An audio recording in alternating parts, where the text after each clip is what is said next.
In this video, I explain Part B, or the second movement of Ascent, including the storyline and musical analysis. Remember, Ascent is a composition that's part of a concept album in the making, so I'll provide just enough of a narrative to allow for later elaboration, pending Random String Records securing funding for multimedia development like videos, a movie, or maybe even a rock opera. In terms of characters, our hero, who we'll just call Dwayne for various legal reasons, grew up under the shade of a picturesque live oak, abundant with Spanish moss, in a single-wide manufactured home erected in 1966 just outside Lakeland, Florida. Dwayne's father, Doyle, supports the family from the disability payments to which he became entitled due to an unfortunate job-related accident in which a bulldozer ran over and crushed the porta potty in which Doyle was sitting while working at the Polk County landfill. Due to his injuries, Doyle spends much of his time in an easy chair, exhibiting symptoms of bibliomania by compulsively reading and rereading Eric von Daniken's entire published catalog. Doyle procrastinates daily, yet to start his goal of translating his prized collection of the Gods from Outer Space comics from Polish into English. Dwayne's mother, Brandy, a past NRA small-bore prone match competitor, known to hunt white-tailed deer near commercial citrus farms during crop dusting season, is engaged in a class action lawsuit for exposure to paraquat. Brandy discovered the class action lawsuit watching a TV commercial, peering through her rifle scope while sitting on the couch, binge-watching Ancient Aliens. Dwayne, in his teens, does well in school, especially mathematics. He's unassuming and shares his report card only with his parents. He works part-time at the local coffee shop to bring in money to help cover expenses. Dwayne's on the swim team at Lakeland Senior High School, where he and his friends post on social media. While in 7th grade, Dwayne found a dusty guitar in the back closet, abandoned years ago by Doyle.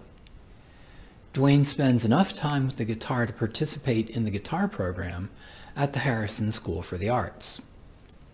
In terms of a plot map, the year is 2025. As of theme 1, which we'll call the realization, Dwayne sometimes finds things his parents believe don't make much sense. His Florida Department of Education approved guilt-free world history book doesn't say anything about aliens building the pyramids at Giza, Stonehenge, or mining the quarries on Easter Island. But Doyle insists it's all true. Dwayne knows he couldn't say the kind of things Doyle says in his history assignments and get even a passing grade. Dwayne's teacher explained how archaeologists excavate sites and catalog the artifacts they find to later develop a hypothesis that requires validation. When Dwayne asks his mother if she ever screened the talking heads she watches on Ancient Aliens, she responds confusedly, "Screened?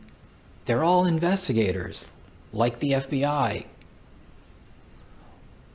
While Dwayne, like his friends, shares information on social media, he learned not to believe most posts. After his cousin Daryl, who took the Tide Pod challenge when his parents were at work, had to be rushed to the hospital. Daryl is not the same and vomits every time he hears a washing machine. By theme 2, which we'll call Charting the Future, Dwayne understands that while he loves his mother and father, his history teacher's explanation of archaeology makes a lot more sense than what he hears from Doyle and Brandy. He screened a few of the talking heads on Ancient Aliens only to find evidence of their intent to exploit unwitting viewers while subscribing to the Sidney Powell defamation defense.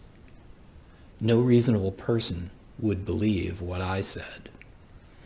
He also knows that other kids like Cousin Daryl take a chance at winding up in the hospital. Dwayne enjoys doing well in school, athletics, and music. He recognizes the value of external validation at home, school, and work, but he has an intuition that becoming his own person requires that he values his own decisions. He recognizes that charting the future requires making his own choices, but how to make those choices remains unclear. That's enough of the storyline for now. Be sure to check Random String Records for press releases announcing the release of various non-fungible tokens from the concept album to fund the multimedia development.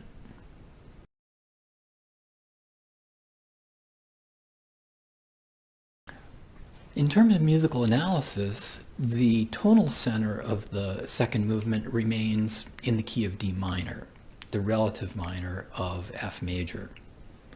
Likewise, this movement retains the descending Andalusian cadence, 6 minor, 5, 4, and 3 minor, but introduces contrary motion in both melodic and harmonic development.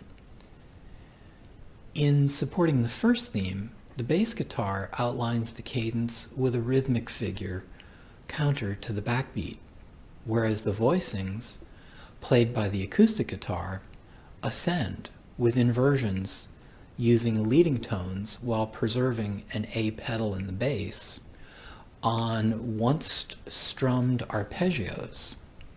Supporting the second theme to reinforce the notion of movement, the acoustic guitar introduces a new rhythmic pattern while retaining the core inversions and substituting a repeating E leading tone for the A pedal. Theme 1, measures 10 through 17, uses a device that I call an approach, in each measure preceding a melodic phrase. The approach establishes a direction of motion and an incomplete harmonic context for the phrase it precedes. The direction might be reversed and the harmony either completed or altered.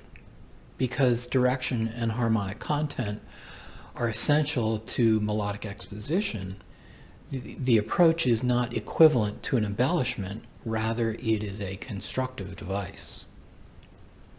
For example, in measure 9, the approach establishes a direction that is ascending and an incomplete harmonic context using the 5th, 2nd, and 4th of 6 minor, and the following melodic phrase is comprised of the 3rd, followed by the neighboring tone cambiata, resolving to the root of the 6 minor from below.